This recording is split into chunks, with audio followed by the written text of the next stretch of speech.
Hi, all dear listeners. Welcome to this new episode of my podcast, A Digital Tomorrow. I'm having today the huge pleasure of interviewing Shaun Rein. Shaun, is a very experienced businessman in China, uh, best-selling author. There are so many things I could tell about Shaun. I've been following Shaun for several years on LinkedIn, but I leave it to Shaun to introduce himself for those of you who may not know him yet. Welcome, Shaun. Oriel, thank you for having me. I know we've been in touch on LinkedIn for 6 to 8 years now, so it's a real pleasure to be on your YouTube show. For those of you who don't know me, my name is Shaun Rein. I just turned 47 years old a couple weeks ago, but I've been living in China for 27 years. So half my life has been in China, or actually more than half my life, and the rest of my life has been in the United States. And I started my company, the China Market Research Group, back in 2005. And we help large companies like a Zara, like an Apple, develop their China strategies. And I think the reason why Oriel has invited me today is because I just had a book called The Split, Finding the Opportunities in China in the New World Order, just get released. So it's a book that hopefully the audience will enjoy to read about what's really happening in China. And I think, Oriel, importantly, is not just have I been here for most of the last 27 years, but I was also here during COVID. So I was stuck in China for 3 years. So you see a lot of books are being written about China in the last couple of years, but they're written by people who weren't in China for the last 5 years, essentially. So I think their analysis of what's happening politically, economically, or in terms of consumer trends is a little bit outdated. And so I hope that my book and my analysis of China is a little bit closer to the ground than most other authors, which I think might give a slightly different perspective to businessmen, government officials, really anyone who's interested in learning about where China is going to be over the next 5 to 10, 20 years. Mhm. Well, actually, you wrote several best-selling books before. You wrote The End of Cheap China, The End of Copycat China, The War for China's Wallet. But today we're here to talk about The Split, your new book. Actually, I think the timing is perfect because with the US elections recently held, I think US-China relations will become a key topic. And I always say that for someone willing to know more about what's going on in China, that person should be following your LinkedIn account because you're always posting about China, about the real China, about the things that you saw, you experienced inside China, because I think it's very easy to write about China being in the West or anywhere else, but you're writing on the ground. So I wanted to ask you about your new book, The Split. What's it all about, this book? Well, let me explain why I wrote this book Mhm. and what was the gestation for it. So I'm actually sitting right now in my closet in Shanghai. And you can see here, I've got my weights. This is where I was stuck during the Shanghai lockdown in 2022 for 3 months. At that point, we couldn't leave our homes. We often had to take 5 COVID tests a day. Really, the first 3 weeks of getting locked down, it was difficult for us to get food. And so there was a lot of concern over the quality of our lives, a lot of anxiety. And so at that time, I was talking via Zoom to one of America's richest people, a big time billionaire. And he said to me, I think China is now uninvestable. People like you are suffering in Shanghai. Jack Ma has been cracked down upon at Alibaba and the internet sector. I don't think I'm ever going to invest in China again. And this was someone, Oriel, who had always been a big bull in China, had invested billions, had made billions, but all of a sudden, he took a very negative view of the country. And Mhm. so I decided while I was sitting in my closet without anything to do for 3 months that I should write a book, that I should really portray what are the positive aspects of China's economy, such as the rise of China's middle class. There are about 400 million middle class Chinese right now. I estimate that's going to grow to 800 million over the next 5 to 10 years and is going to be a major consumer story for brands like a Zara, for brands like an Adidas, but also, truthfully tell people about the negatives of China. That lockdown in Shanghai was very difficult. It was difficult for people throughout China during those COVID years, which is why you haven't seen revenge spending after China opened up again because consumers were anxious. They were scared about the economy. Incomes are low. There's an aging population. So, Oriel, basically, I wrote this book to say, look, there are some very real challenges facing the economy. Geopolitics is a major one. Young Chinese, there's an 18.8% unemployment rate for people under the age of 24 in China today. So because they don't have money, they don't want to get married. The number of marriages in the first 9 months of 2024 that were registered is down about 30% from last year. Nobody's having kids. So China is facing an aging population. And then third, you have a real estate problem. So I wanted to be upfront and write a book that would highlight the difficulties facing the country as it faces a broken growth model. The country can't rely on real estate and infrastructure spending anymore. It needs to find new growth engines. So I wanted to write the difficulties, but also show what were those growth engines so that readers, like my friend who is a billionaire, could say, you know what, maybe he should be investing in China again. And you look at it, Oriel, the Hong Kong Stock Exchange has gone up about 24% so far this year and is one of the best performing, if not the best performing stock indices in the world in 2024. So I wrote this book for people to say, yeah, there are some problems in the economy. Let's not sugarcoat it. Let's not be a CGTN. Let's not be a China Daily that only says the positive. But let's also not be like the Wall Street Journal or the New York Times or Bloomberg that only paints a negative, you know, the earth is falling perspective. Let's be balanced somewhere in the middle and let readers figure out, should they be investing in China or not? And net, for most people, China is the next China. They should be investing in China over the next 5-10 years. And I want to talk about technology later on, but before that, there is one paragraph in your book that caught my eye, because you mentioned that in 1997, which is, I guess, when you write in China, eating meat regularly remained a luxury for many Chinese, and I'm quoting you, in those days. If you told anyone you thought China would become the world's largest retail market and power the sales of Louis Vuitton and BMW, they'd laugh in your face.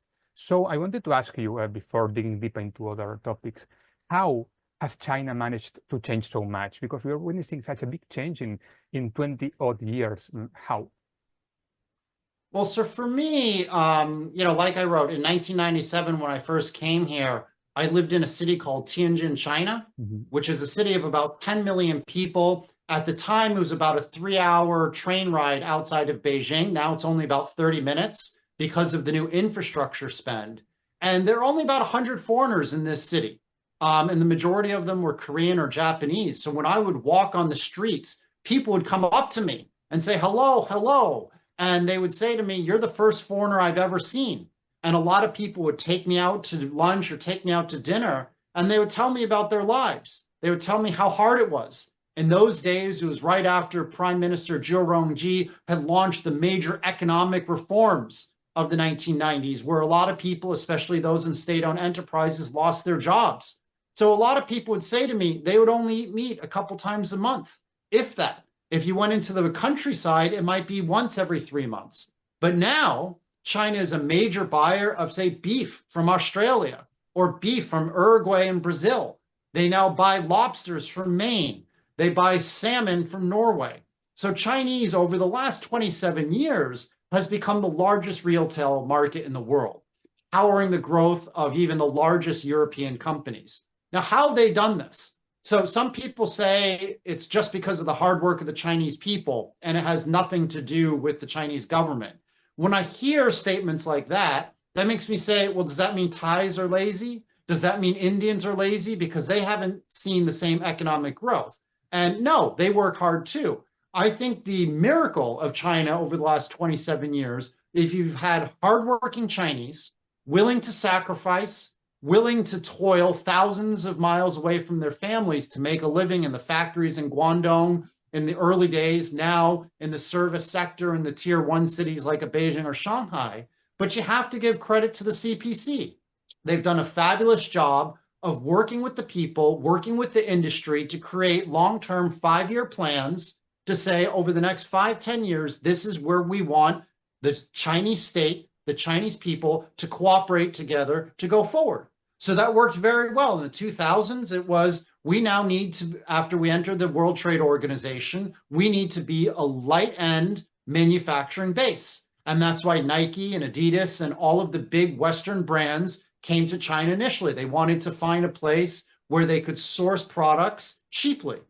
But around 2010, China's government said, you know what, this isn't good enough. We need to move up market. We need to focus more on infrastructure. We need to focus on real estate, and we need to focus on more high-end manufacturing. So the government has set up incredible road systems, subways that really help improve the efficiency of China. And that's why China, for 20 years has been the factory of the world and is going to be the factory of the world for the next 20 years, despite tariffs from Trump, despite tariffs from von der Leyen and the European Union, because China has the best, most talented workforce combined with the best infrastructure in the world.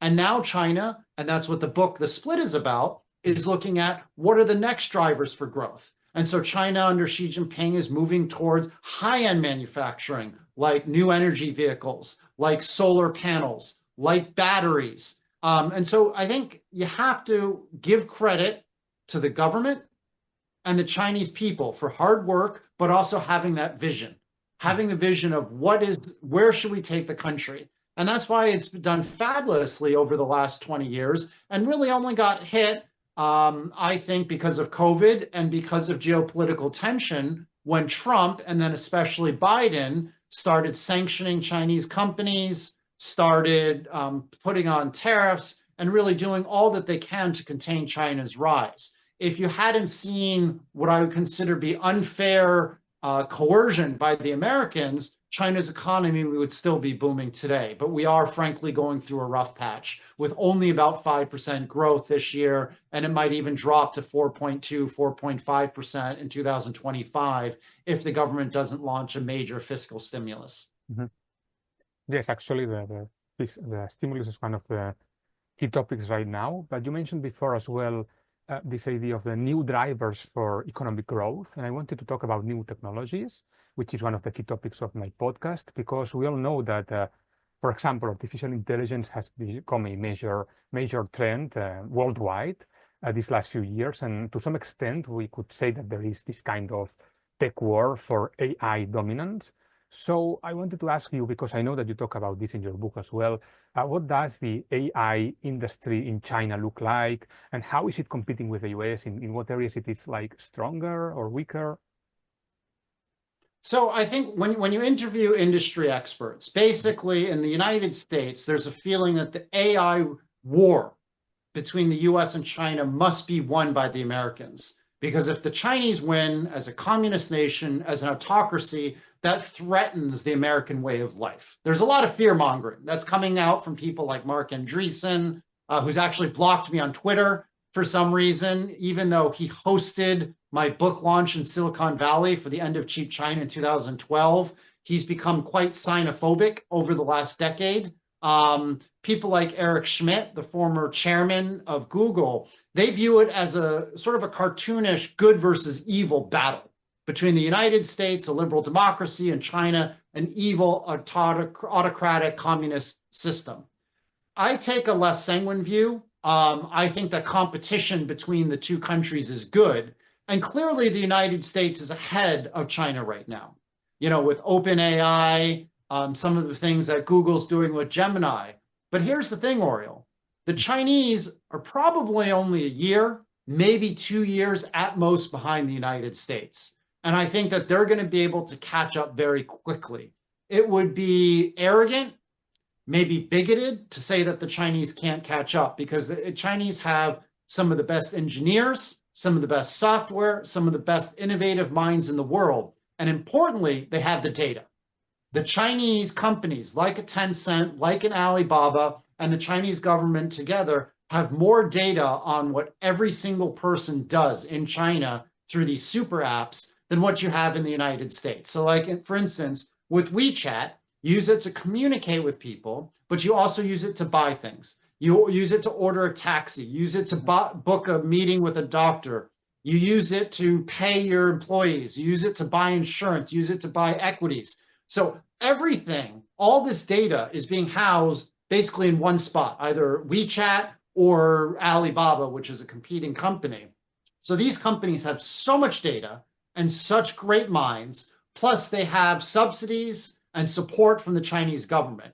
So in my mind, over the next 3 to 4 years, you're going to see China is going to catch up and maybe overtake the United States when it comes to AI innovation. It would be a real mistake, and we've seen this happen before, for the West, if you want to call the United States and Western Europe the collective West, to underestimate the innovative capabilities of China. You know, we've seen it with semiconductors. Right now, you see the Biden regime has tried to limit China's tech ambitions by banning Intel, Qualcomm, NVIDIA, even ASML, all the way out in the Netherlands, from selling their highest end technology equipment and chips to China because they want to sort of contain China's ability to innovate. But now we have word that Huawei and SMIC are close to doing 3 and 5 millimeter wafers when it comes to chips and semiconductors. So it's clear that the Chinese are going to outcompete the rest of the world. So one of the things I have in the book, Oriel, is that it's better for the West and China to cooperate. It's not a zero-sum game. Like, and when it comes to AI, it would behoove America to work with China to put the right regulations, the right laws in place to ensure that AI doesn't run off the rails and create a threat to the world. But instead, we're seeing two systems, two different semiconductor tracks, two different AI tracks growing in the world. And I don't think that's good for anybody, frankly. I'm a big believer that, you know, the world should cooperate together. It's not a zero-sum game. Economic integration is a win for peace in the world. Actually, I think you touched on a very important point. I usually write for the South China Morning Post, China Daily, Western media as well. And I always mention what you said now, the idea that we are always trying to look at this West versus East, China versus the European Union, etc., as some kind of a war for dominance in technology, war for this, war for that. But at the end of the day, I think that both China and the European Union and the US and anyone should cooperate rather than compete. I think that, of course, I mean, healthy competition can be good in a business environment, but overall, I think it should be all about cooperation in general. Absolutely. I've read your op-eds in the South China Morning Post and China Daily. They're excellent, right? Cooperation is the key, right? You've seen the world is facing massive inflation the last several years. It's obvious to me that it's not a coincidence that inflation that hit Europe and that hit the United States started in 2017 when Trump launched the trade war against China. So when you launch tariffs, obviously prices are going to get more expensive. And you see Germany's in recession right now. I'm not sure they're going to be able to get out of it anytime soon. There's very high unemployment throughout Europe. You know, I think Ursula von der Leyen has done a terrible job and a real disservice to the European Union by trying to de-risk from China and move away from China and finding economic cooperation, especially now with Trump most likely winning the presidency. You know, Europe needs to move closer back to China in order for it to stay relevant. You know, Germany needs to have good relations with China. You know, today I just went to the BMW dealership and they're discounting 20 to 30% off a lot of their cars because Chinese consumers right now don't want to buy German products because they're semi-boycotting because they don't like how Schultz is attacking China.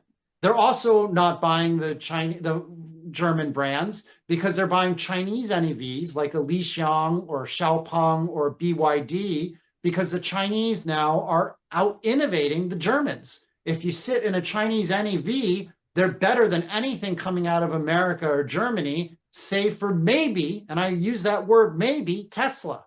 You know, so it behooves Europe to really try to come to a better agreement with China. Otherwise, you know, Europe is going to be off the map in 20 or 30 years. I'm a big believer that the global South in our kids or our grandchildren's lifetimes are going to be the dominant economic force in the world.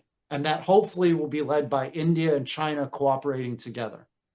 Yeah, actually, in some of my latest articles, I mentioned that to me, these extra new tariffs on electric vehicles, EVs in the European Union was actually a mistake, I think, because especially as you mentioned now, now that it seems that Trump will win in the US, I think it would be wise for the European Union to keep a more balanced approach towards China as well. But yeah, let's see what happens.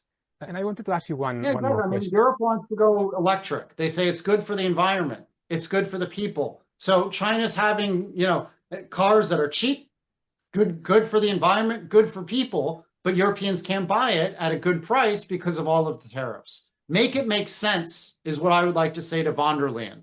Like it's just, I think it's an imperialistic colonial mindset. Maybe there's some bigotry or racism involved that they don't want not, yellow people to be able to rise quickly.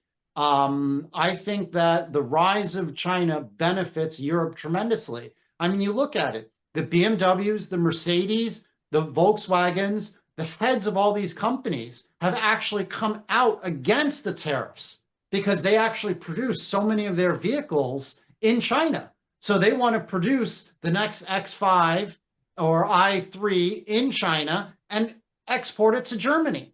That would be a win for German customers and German industry. I just don't understand the protectionism. And it really doesn't make sense that von der Leyen is doing this if she understands economics and if she understands the need to strengthen the European Union's power, because she's really doing a disservice, like I said before, to the quality of life of everyday Germans. It's a real shame.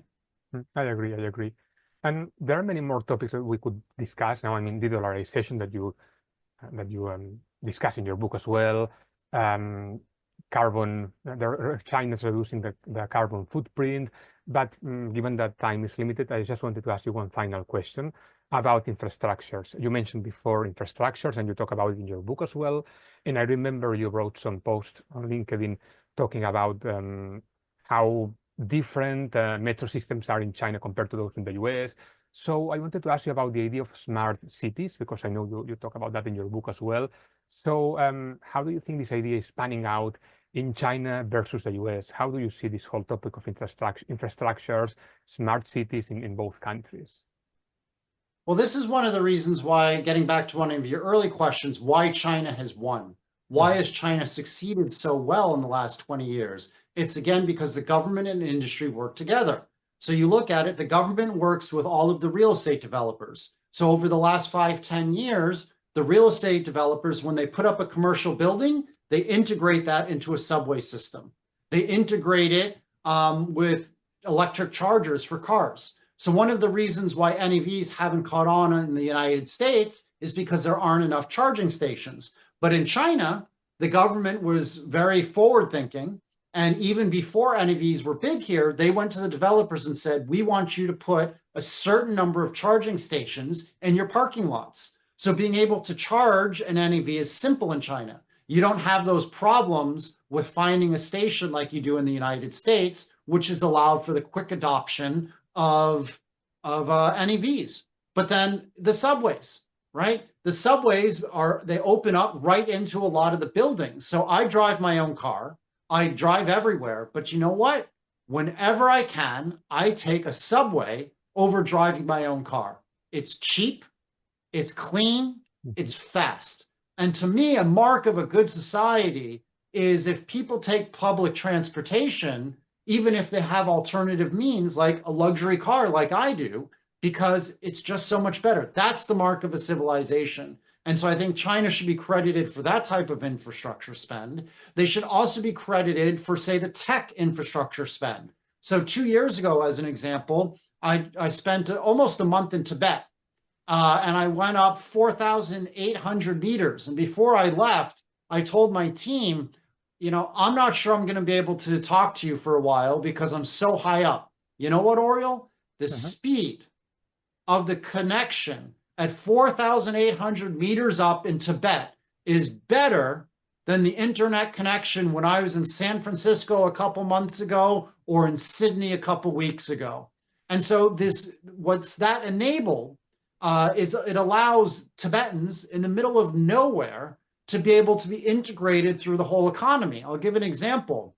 I interviewed some villagers who lived in a very remote area, but because of the infrastructure spending on telecom, they now are able to use live streaming, okay, to like on Pinduoduo or on Taobao, and they were able to sell their Tibetan incense, their peaches, their walnuts online to other provinces throughout the country. So for them, they were really poor 10 years ago, but their salaries have gone up 500% in the last decade.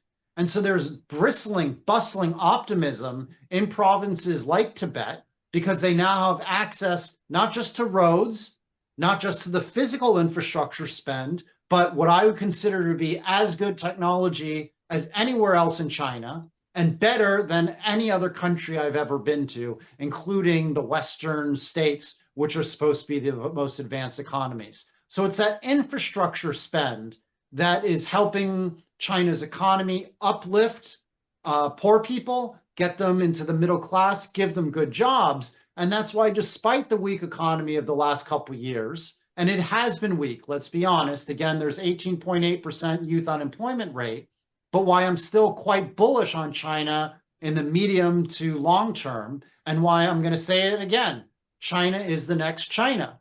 Because of all the infrastructure spend, if you are a consumer brand, if you're a Zara, if you're an Apple, if you're a Nike, if you're an Adidas, you have to win China. Otherwise, you're going to be losing out on what should be your largest or minimum one of your largest growth drivers in the world. No other country except maybe India can compete, but you have to remember India's GDP is only growing 6.7% right now. China's is at 5%.